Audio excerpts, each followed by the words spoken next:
salam jumpa pemirsa Dalma TV, apa kabar Anda? Semoga semua dalam keadaan sehat walafiat pemirsa. Ya pemirsa, senang sekali saya Anti Arjanti bisa hadir kembali untuk menyapa Anda dalam program Ngobras Ngobrol Santai pemirsa. Kita akan mengambil topik yang sangat luar biasa. Ini ada prestasi siswa sekolah luar biasa pemirsa. Sekarang saya berada di unit EM ya, unit EK Mandiri pemirsa ya. Dan pemirsa, seperti yang Anda ketahui bahwa potensi kreativitas anak Indonesia sudah tidak bisa diragukan lagi. Banyak prestasi yang diraih. Tak ketinggalan juga bagi anak Indonesia yang berkebutuhan khusus. Sepintas mereka seakan tidak mungkin bisa melakukan kreativitas. Namun, siapa bilang? Nah, kita akan berkenalan langsung bersama dengan Pak Adi Indra Prasji SPD, ini selaku Kepala Sekolah SLB EK Mandiri Kota Batu. Assalamualaikum. Waalaikumsalam. Kabar sehat ya? Alhamdulillah Mbak Anti. Luar biasa. Ini kayaknya ganti kostum pemirsa. Ya. Minggu kemarin kayaknya putih begitu pemirsa ya.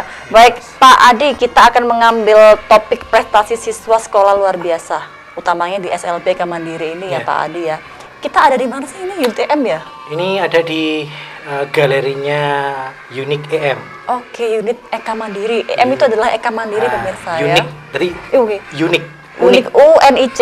Unik. Oke, unik gitu ya pemirsa ya. Unik. Bahasa Inggris. Oke, Unik EM. Unik EM itu adalah galeri SLBK Mandiri yang memang ada unit usahanya, yaitu Unik EM itu. Apa diantaranya yang ada di belakang saya Ya, pemirsa ya.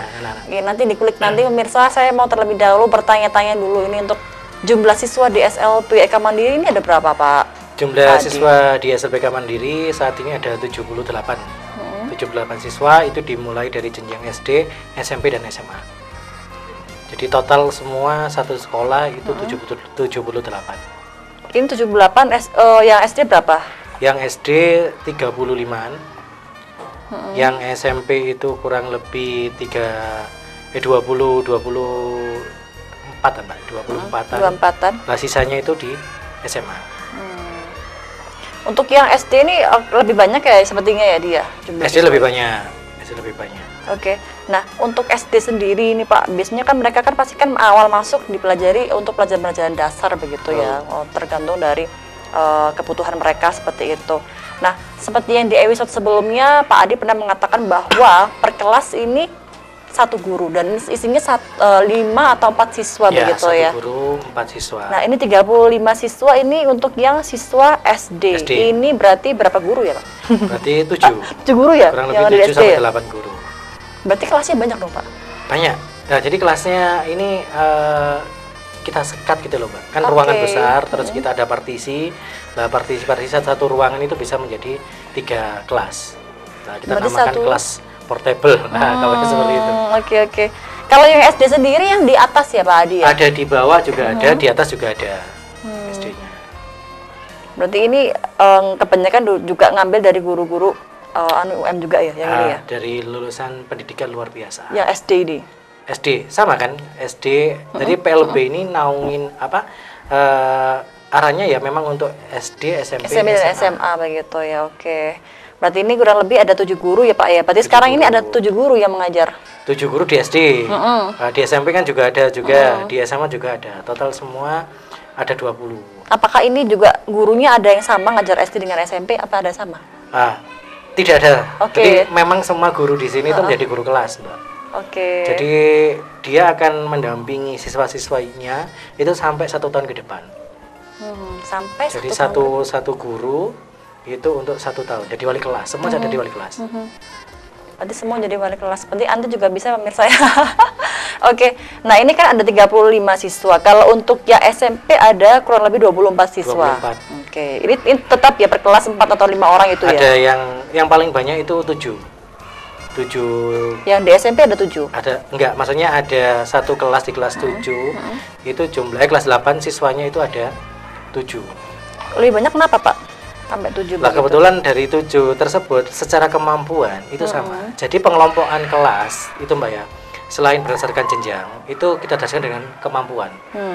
Jadi bedanya dengan sekolah reguler, kalau kita ngomong sekolah reguler, kalau anak-anak sekolah reguler itu berdasarkan usia kalender.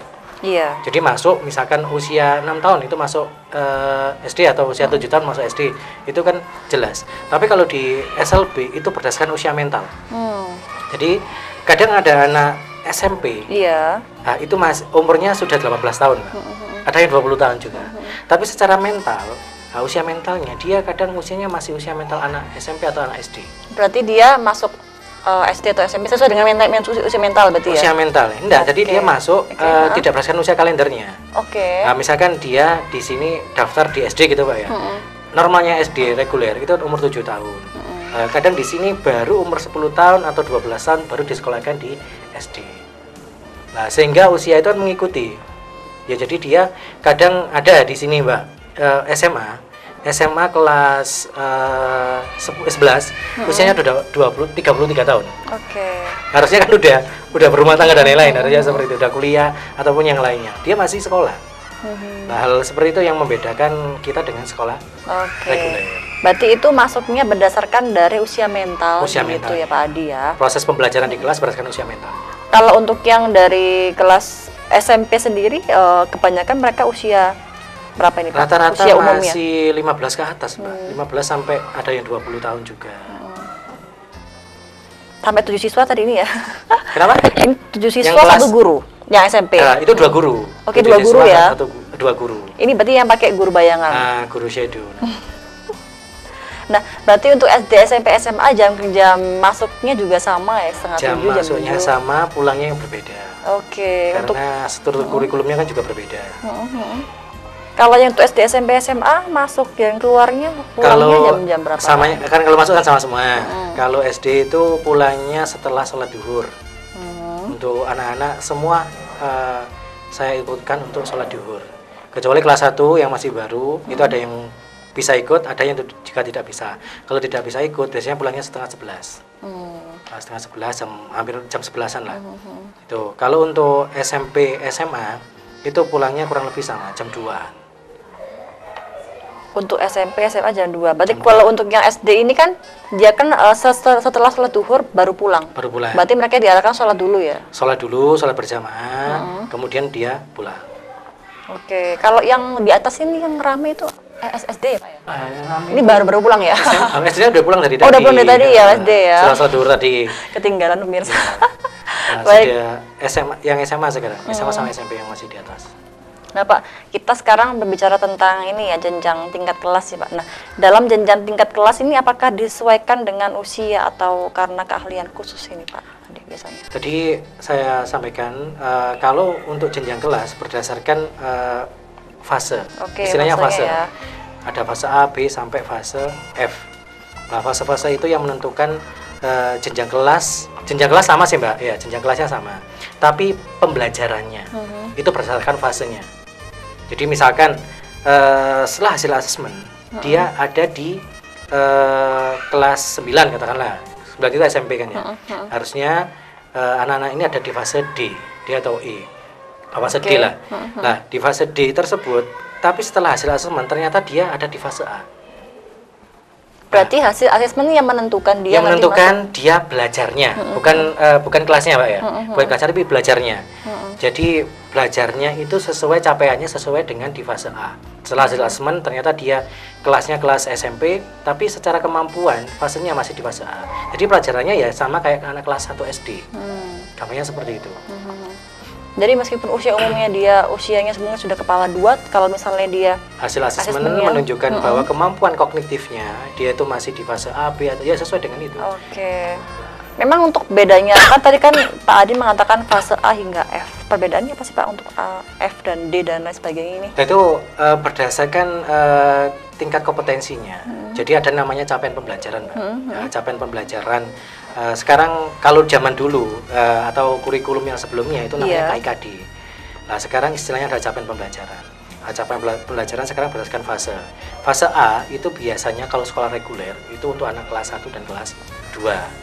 Jadi capaian di kelas di fase A itu bisa dikerjakan untuk anak kelas 1 dan kelas 2. Di fase B itu juga sama, bisa dikerjakan untuk anak kelas 3 dan kelas 4 sampai berikutnya. Dan terakhir jenjang paling terakhir SMA itu ada di fase F. Nah, tapi anak-anak kita itu tidak terukur, oh misalkan dia SMP kelas 9 harusnya ada di fase D, misalkan seperti itu ya. Nah, tapi setelah hasil asesmen ternyata dia ada di fase A. Iya. Nah, fase A ini kan masih mengenal SD, ya? huruf masih angka 1, 2, 3. Tapi anak-anak kita ya, kalau memang kondisinya di lapangan seperti itu ya kita ajarkan seperti itu. Berarti untuk fase F ini biasanya dia yang sudah duduk di bangku SMA. Ya. Biasanya untuk yang fase F ini dia tinggal yang apa? Tinggal yang itu ya, udah pintar semua berarti ya? Gini biasanya. Ya, kalau dikatakan pintar semua kan tidak, karena tadi kita melihat struktur kurikulum dan capaian pembelajaran. Capaian pembelajaran antara anak reguler dengan anak sekolah luar biasa itu beda. Jadi kalau kita melihatnya CP Mbak ya, capaian pembelajaran tadi di fase F, itu kalau kita ngomongnya matematika, anak fase F itu belajarnya masih angka sampai di bawah 10.000 angkanya. Kalau anak fase F reguler sudah angkanya sampai ratusan juta, mungkin miliaran, kan gampangnya seperti itu. Dan anak masih di angka tersebut. Tapi ketika kami punya murid anak tunarungu, secara intelektual tidak ada masalah, lah kita tambahkan kontennya, kompetensinya sama. Misalkan gini Mbak ya, anak tunarungu ini, dia di fase F, ya di fase F. Fase F-nya pakai CP-nya atau capaian pembelajarannya SLB itu terlalu rendah. Nah, kita naikkan di kontennya. Misalnya kontennya kalau kita baca di CP-nya atau panduannya itu cukup mengetahui angka penjumlahan sampai 10.000. Lah kita ajarkan mereka sampai penjumlahan angka 1 juta. Berarti lebih dari itu begitu ya? Kontennya yang kita tambahkan. Karena dia setelah intelektual tidak ada masalah. Nah, tapi kompetensinya tetap tentang penjumlahan, pembagian berkala itu sama nggak? Oke. Berarti juga dari ketika awal masuk dari awal yang fase A juga mereka awal mula sudah diajarkan hal dasar ya pasti. Betul, kita tes juga Mbak. Kita tes juga itu. Ya, baik. Ini mau udah lewat, ditahan dulu. Tetap dalam program acara Ngobrol-Ngobrol Santai, usai jeda, jangan kemana-mana pemirsa.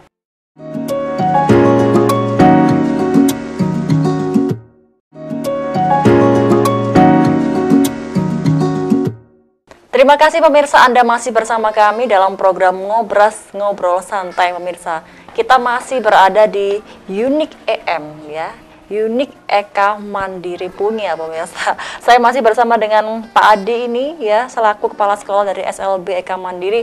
Masih semangat ya Pak ya? Masih semangat Wanti. Oke, masih berbicara tentang prestasi siswa sekolah luar biasa pemirsa. Ini kebetulan Pak Adi lagi pakai ini pakaiannya. Ini produk karya anak. Nah, ini namanya kaos EcoPrint. Oh, EcoPrint pemirsa, kaos EcoPrint ya. Lagi kekinian sekarang. Ini apa nih, motif apa ini Pak Adi? Ini motifnya daun jati ini Pak, semua full daun jati. Unik ya pemirsa ya, daun jati pemirsa. Ini berapa lama kalau ini Ini kurang lebih pengerjaannya 4 jam. 4 jam? 4 jam. Bentar ya. Bentar ya ini ya. Ya, makanya uniknya di sana. Oke, ini yang dari siswa berapa? Dari siswa kelas berapa yang ngerjakan ini, Pak? Ini anak SD SMP juga bisa. Ya, karena ini kan abstrak kan. Polanya hanya nata-nata daun, kemudian digulung, dikukus kurang lebih 3 jam. Digulung, dikukus. Jadi jajan pemirsa. Ini hasilnya kayak gini pemirsa ya, ini ya EcoPrint begitu EcoPrint. Ya. 4 jam pengerjaannya, hanya 4 jam aja pemirsa ya. Ini bisa dibeli di Eka Mandiri ya? Oh bisa. Ini harga jualnya sekitar 150.000. Wah, lumayan menambah ya. Nilai ekonominya. Tapi kalau yang nonton Dama TV dapat diskon ya Pak? Dapat diskon. Luar biasa ya. Diskon up 50%. Oke, kita lanjut Pak Adi ya. Nah, berarti untuk rata-rata siswa yang memiliki prestasi ini Pak. Nah, prestasi apa saja sih Pak yang bisa distandarkan dengan siswa umum yang tidak berkebutuhan khusus Pak? Ya, kalau kita ngomong prestasi Mbak ya, prestasi artinya harus ada. Kalau ngomong prestasi secara hierarkinya kan ya, maksudnya prestasi yang beneran, itu kita ngomongnya harus melalui perlombaan, kompetisi dan lain-lain. Itu kan harus dibuktikan dengan seperti itu.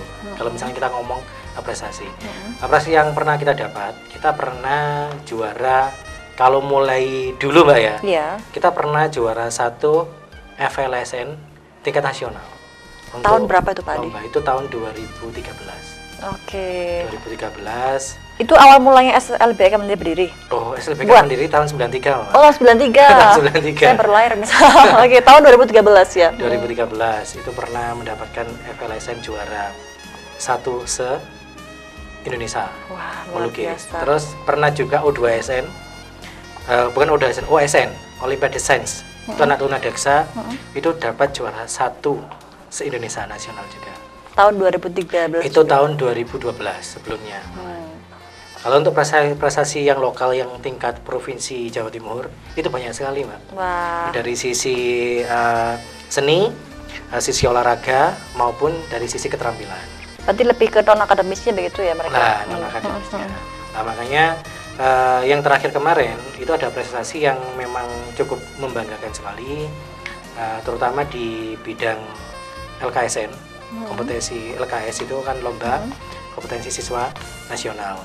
Itu dapat juara harapan 2 untuk lomba membatik seluruh Jawa Timur.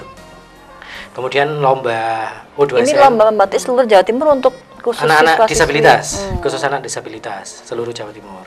Kemudian barusan kemarin juga ada lomba Olimpiade olahraga O2SN.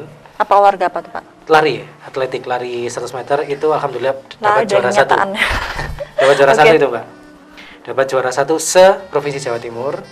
Kapan hari mewakili di Indonesia tingkat nasional, mewakili Jawa Timur di tingkat nasional. Itu alhamdulillah masih belum dapat juara tapi masuk urutan 7 se-Indonesia. Luar biasa prestasinya ya. Baik, ini untuk yang lari ini barusan kemarin diikuti. Barusan kemarin. Bulan apa ini? Sekitar bulan Maret. Bulan Mei. Mei ya, berarti ya. Mei Junian lah, Mbak. Ini dia udah lulus? Belum. Kelas berapa sekarang? Sekarang masih kelas 8. Waduh, luar biasa. Kalau untuk yang badik itu ya kemarin 2024 juga juara harapan 2 membatik itu sekarang kelas 12. Berarti ini ternyata sudah banyak banget ini menyabet prestasi pemirsa ya, para siswa-siswi di SLBK Mandiri ini pemirsa ya. Kita luar biasa banget ternyata pemirsa. Nah, tadi itu ada lari, ada LKS nasional. Untuk LKS nasional tahun berapa ini? 2024. Oke, berarti baru ini ya? Iya, tapi itu kan tingkatnya provinsi, namanya kan LKSN. Tapi tingkat provinsi dapat harapan 2. Oke. Kemudian apa lagi nih Pak prestasinya? Sepertinya banyak sekali. Kalau prestasi-prestasi yang di bidang lain, menurut saya kalau kita ngomong prestasi, anak-anak dengan mengikuti pameran-pameran, event-event kayak Malang Fashion Week atau event-event lainnya, pameran-pameran dengan UMKM itu menurut saya sebuah prestasi juga. Kapan hari kami ikut pameran Kriya Nusa, itu diadakan oleh Deskranada Nasional, itu mewakili Batu juga. Itu di Jakarta. Nah, itu pameran hasil produknya anak-anak di bidang kriya. Khusus yang di ini Mandiri ini. Mandiri. Jadi kami bersama-sama dengan UMKM reguler. Lah di bidang kriya itu sama-sama pameran ada di Jakarta sana. Nah itu menurut saya bentuk prestasi bagaimana kita menunjukkan ke masyarakat secara luas bahwa anak-anak disabilitas ini jika diberi ruang dan waktu, mereka juga mampu berkarya, juga mampu untuk menghasilkan nilai ekonomi. Ini berapa lama waktu itu Pak yang di Jakarta ini? Di Jakarta pamerannya seminggu Mbak, pamerannya seminggu. Terus kita juga pernah pameran skala internasional juga, itu rangkaian dari G20. Waduh. Nah, itu W20, Womenpreneur itu. Kita juga pameran di sana, itu pembelinya dari 20 negara. Nah itu ya itu sangat luar biasa, satu harinya itu dapat sekitar 9 sampai 10 juta satu hari jualan atau pameran di sana. Kemudian kemarin yang terakhir juga di Hotel Singgasari ada acara SIMEK, simposium, pokoknya apa Mbak ya, itu kegiatan internasional juga sih.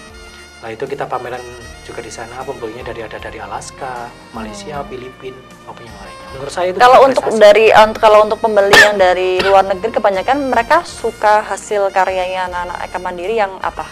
Kebanyakan kalau orang luar negeri itu suka yang memang produk-produk ramah lingkungan seperti EcoPrint ini. Oke. Nah EcoPrint ini sangat ramah lingkungan karena bahannya menggunakan bahan alam, mulai pewarnaan, terus pola ininya dari daun-daun itu memang alam. Kalau batik tulis orang luar negeri itu jarang minat sih Mbak, karena kan masih banyak unsur kimianya.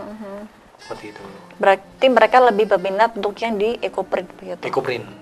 Oke, tadi saya dengar Pak Ade juga bercerita sempat ada yang pesen boneka kecil tuh ya? Iya. Itu apa itu? Jadi di sini selain krianya tadi kan selain batik kan ya, ada juga kayu, ada juga bikin boneka. Namanya boneka Fakikus. Nah, boneka Fakikus ini kami kerjasama dengan stakeholder, yaitu Bu Evi Fakikus namanya, di usahanya beliau.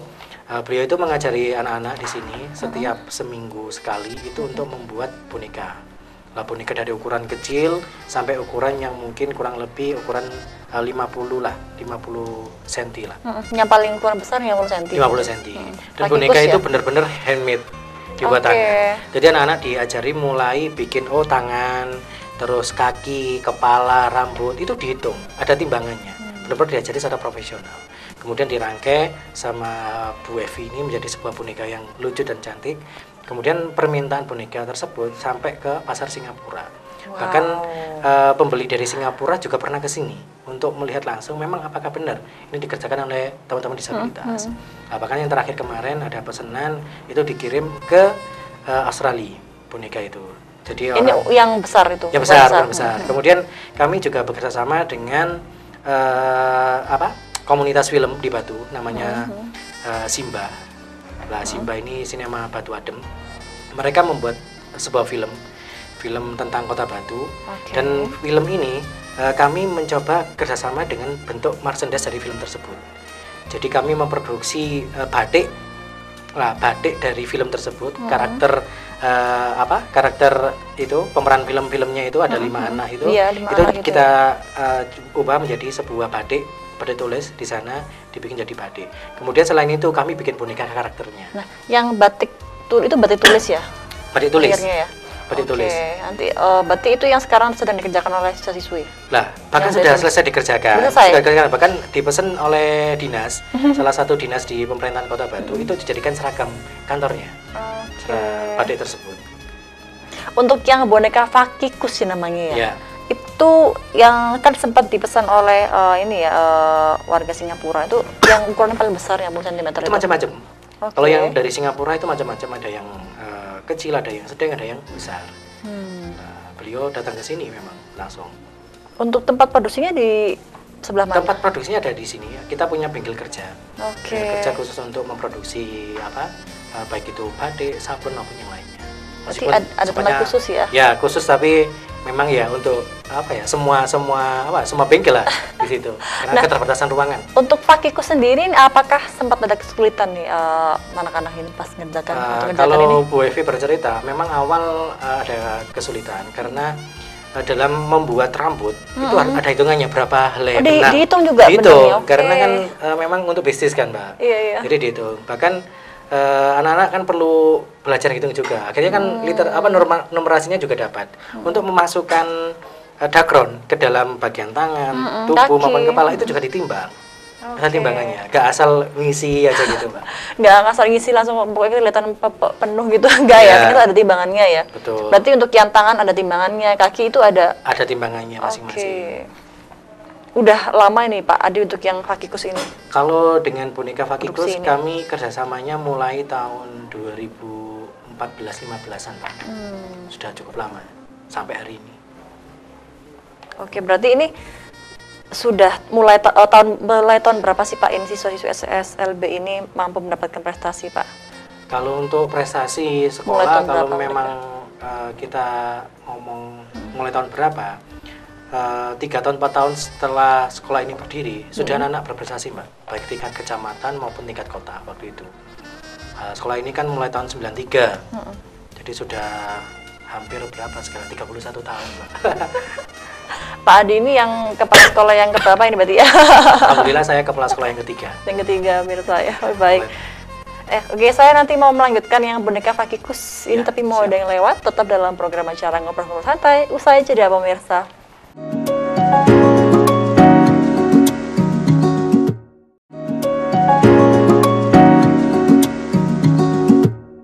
Ya, terima kasih Anda masih bersama kami dalam program acara Ngobrol Santai di segmen yang ketiga pemirsa, masih bersama dengan Pak Adi ini ya tentang prestasi siswa sekolah luar biasa. Saya masih berada di Galeri Unik EM. Unik EM pemirsa. Kalau yang di belakang ini apa Pak Adi? Ini baju, ada outer, ini dengan teknik ciprat. Oke, teknik ciprat pemirsa ini ya. Terus kaosnya ini eco-print. Kalau untuk outernya sendiri ini pakai teknik jumputan. Oke. Oh, beda-beda gitu. Ini jumputan, ini yang ini ciprat, ini eco-print. Ya memang pembelajaran ini kami berikan dengan anak-anak yang berbeda juga. Kemampuannya berbeda-beda. Kalau yang untuk yang ciprat ini Dari siswa-siswi kelas berapa ini, Pak? Ini anak SD itu ada. Oke. Bahkan kemarin kami itu mengadakan kegiatan sekitar 2 minggu yang kemarin. Kami mengadakan membatik ciprat bersama. Oke. Jadi mulai anak kelas 1 sampai SMA itu dengan didampingi orang tuanya itu membuat batik ciprat bersama, dan batik tersebut setelah selesai itu dijadikan seragam sekolahnya setiap hari Kamis. Oke, didampingi orang tuanya, berarti yang Iya. ngerjakan orang tuanya. Kenapa? Didampingi orang tua juga ikut mengerjakan gitu. Ikut merasakan Bantu juga bahwa itu adalah bentuk produk kolaboratif antara anak dan orang tua.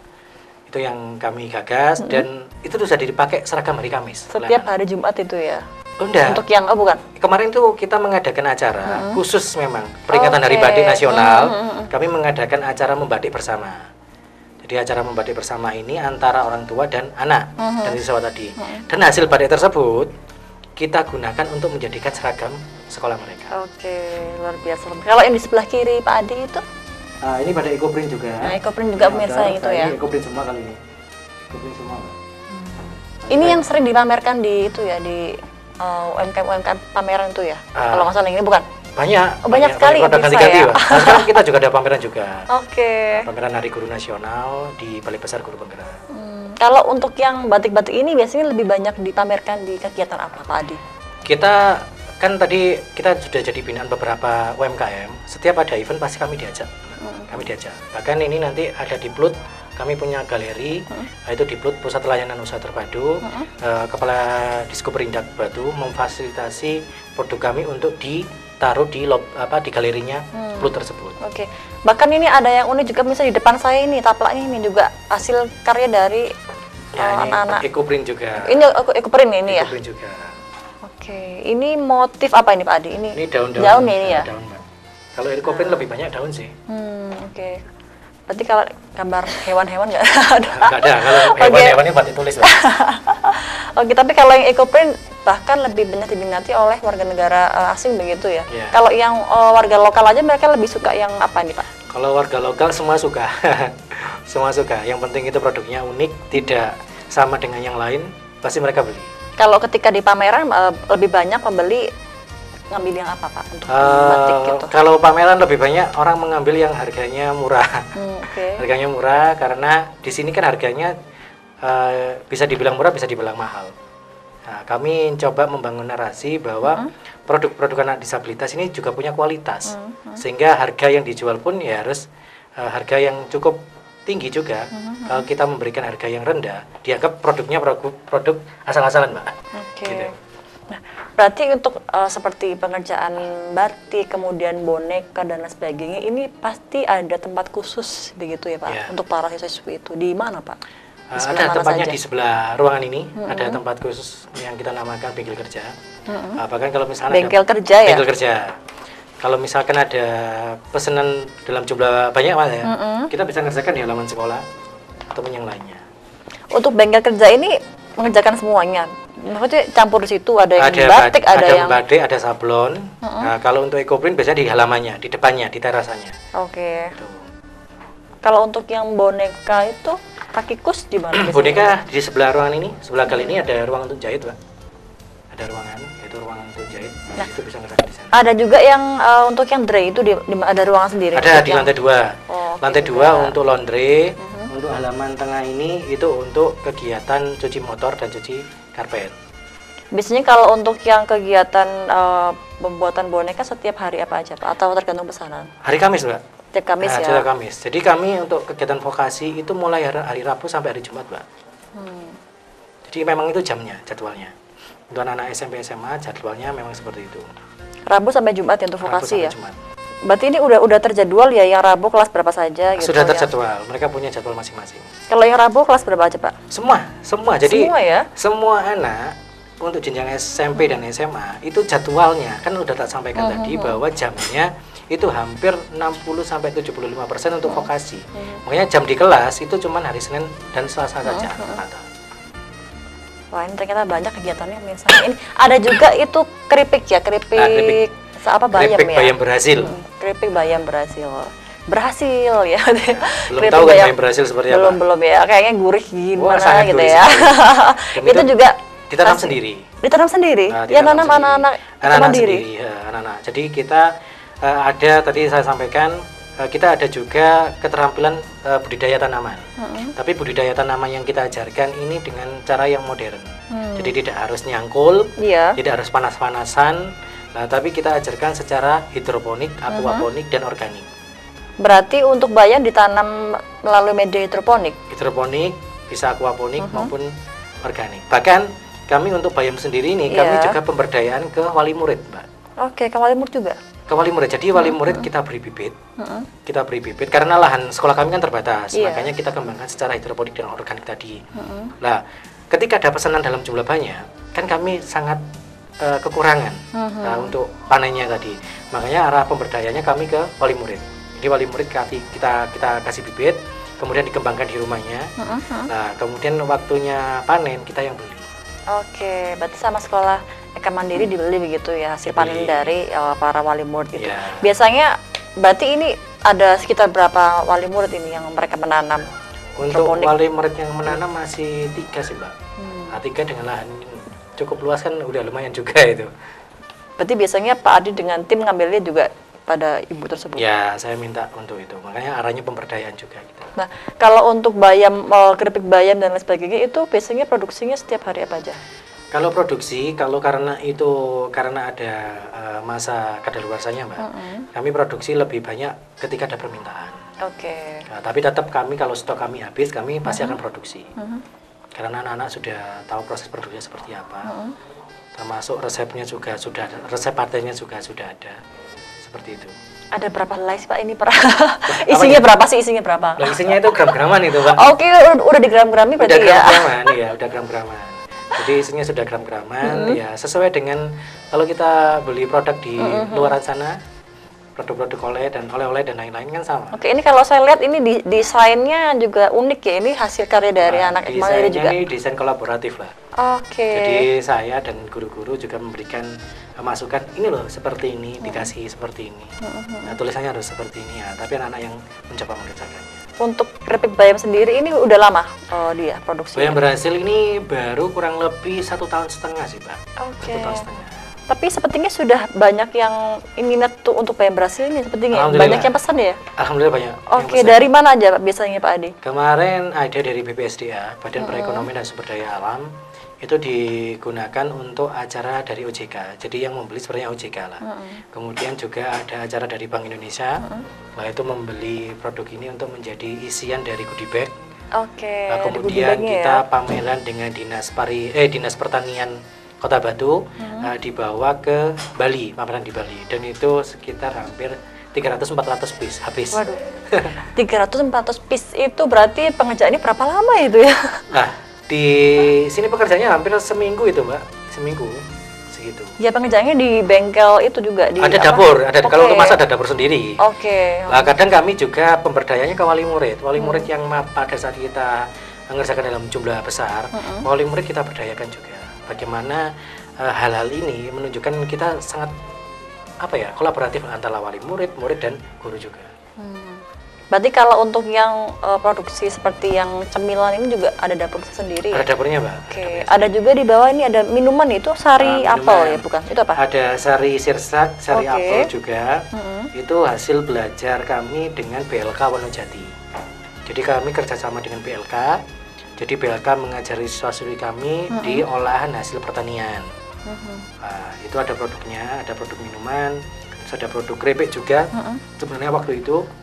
Terus dari keripik itu kita inovasi juga, dari minuman kayak minuman instan kayak temulawak dan lain-lain, kami inovasi juga.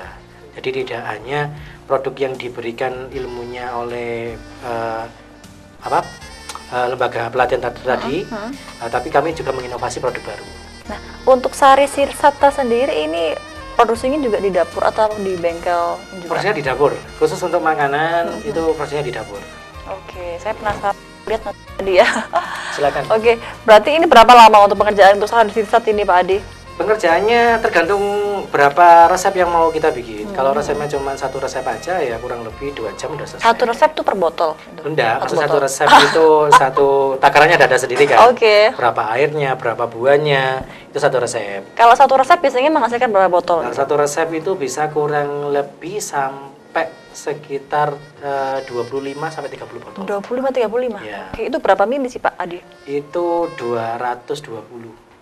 220 mili ya. 220. Itu sari sirsat pemirsa ya, dengan harga berapa juga. harganya Pak Adi? Nah, kalau itu kan karena minuman tersebut adalah minuman yang tahannya harusnya lebih dari 7 hari kan Mbak ya. Makanya kami minuman itu tidak kami produksi dalam jangka yang panjang. Kalau ada permintaan saja. Jadi kayak gelasan itu satu apa Mbak? Makanya nanti misalkan Mbak Anti waktunya nanti Lebaran butuh minuman bisa pesan ke kami. Oke. Nah itu satu isi 24 yang Cup cup ya? itu. Cup juga bisa beli Cup bisa, itu kurang lebih harganya sekitar 24-an. 24.000 segitu. Kalau yang botolan itu lebih dari itu lah Mbak, lebih mahal bungkusnya sebenarnya. Oke. Baik Pak, kalau untuk yang bungkus kuning itu apa? Banana apa tuh? Bukan? Itu banana chips. Oke. Banana chips. Banana chip ini gini, kalau biasanya kan keripik pisang kan satu rasa kan Mbak ya? Ini rasa-rasa. Ada coklat, ada strawberry, ada matcha. Iya pemirsa, ini mau ada yang lewat Pak Adi, tahan Siap, dulu, tetap iya. dalam program acara Ngobrol Santai. Usai jeda, jangan kemana-mana pemirsa.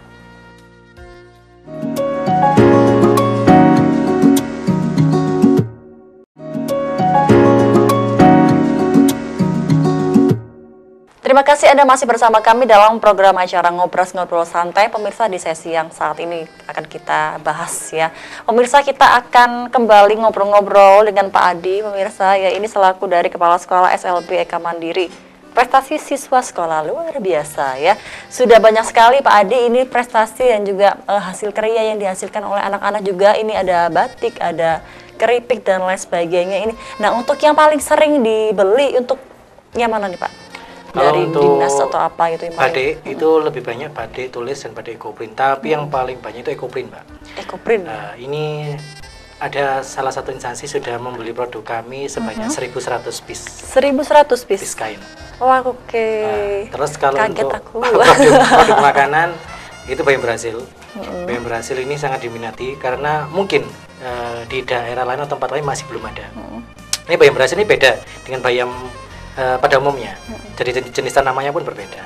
Makanya membuat orang penasaran apa sih bayam Brasil. Nah, itu yang membuat ini laris dan banyak diminati. Tapi tetap warnanya hijau kan bayam? Tetap warnanya hijau, cuman teksturnya itu tebel bayamnya. Dan daunnya kecil-kecil, nggak seperti bayam pada umumnya gitu loh Mbak. Kalau untuk yang produknya bayam Brasil ini dia seperti keripik gitu kah atau gimana? Seperti keripik ada tepungnya gitu loh, dikasih tepung. Crispy lah. Berarti ini apa namanya itu bayam crispy begitu ya, begitu ya, oke. Seperti itu. Gramasinya berapa untuk yang ini bayam Brasil? 55 gram. 55 gram pemirsa ya. Udah banyak banget itu. Nah, kalau yang tadi pesan berapa kain? 1.100 kain itu? Ya, betul. Itu udah order berarti ya? Sudah kita jalankan satu instansi ini mulai tahun 2023. Jadi setiap untuk apa? Untuk seragam? Nah, selain untuk seragam karena kan kementerian kan itu paling besar itu. Terus juga untuk merchandise.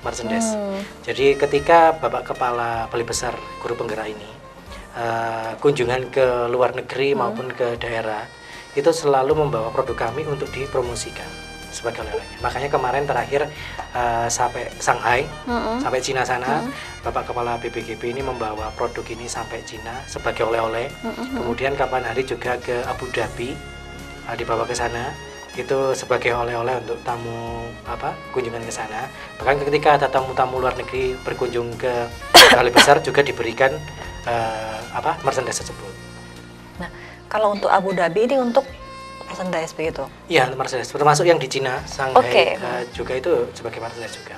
Wah, berarti ini sudah sampai luar negeri begitu ya Pak Adi ya? Oke. Betul. Pak Adi, berarti untuk yang saya mau tanya lagi tentang boneka tadi itu berapa lama pembuatannya prosesnya? Boneka Fakikus ini kalau untuk boneka kecil itu bisa sampai kurang lebih satu boneka ya. Satu boneka itu bisa 1 hari. Targetnya memang ada targetnya kan Mbak, karena ada targetnya karena sudah arahnya ke bisnis kan. Iya. Stakeholder kami ini di target harus selesai dalam waktu berapa hari. Kalau untuk kerumitan tersendiri untuk pembuatan ini bagian apa? Kaki atau?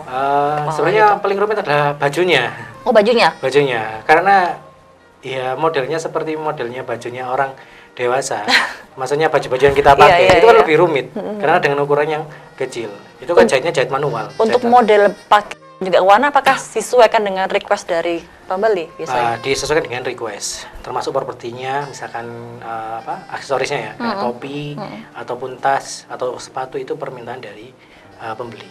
Bahan-bahan dasarnya sulit gak sih dicapai? Kalau bahan dasarnya kebetulan dari pihak ketiga kan kami stakeholder itu, jadi yang mensupport bahannya aja, hanya mensupport bahannya terus merangkai menjadi satu itu. Jadi nggak ada kesulitan untuk mencari bahan sih, Mbak. Oke, kalau untuk boneka Fakiku sendiri ini dari siswa SD, SMP atau? Siswa SMP dan SMA, tapi khusus yang tunarungu saja. Berarti khusus untuk mereka yang tunarungu begitu ya? Cara untuk membuat boneka ini. Saya lihat tadi juga lumayan banyak ya, itu pesanan ya Pak Adi ya? Boneka? Bukan pesanan sih, memang sebagai display di sini. Display kalau juga misalnya ya? ada orang kunjungan mau beli atau mungkin kepingin mengetahui apa itu boneka Fakikus, itu kami berikan itu untuk display. Oke, dibeli pun nggak apa-apa. Dibeli juga nggak apa-apa ya. Kalau untuk Fakikus harga berapa kecil sampai besar? Kalau yang kecil itu sekitar 125.000. Paling kecil? Paling kecil, Paling semahal besar itu. Berarti sampai 500 GT ya? Oh, nggak sampai GT ya? Oke. Karena benar-benar handmade itu Mbak yang bikin susah.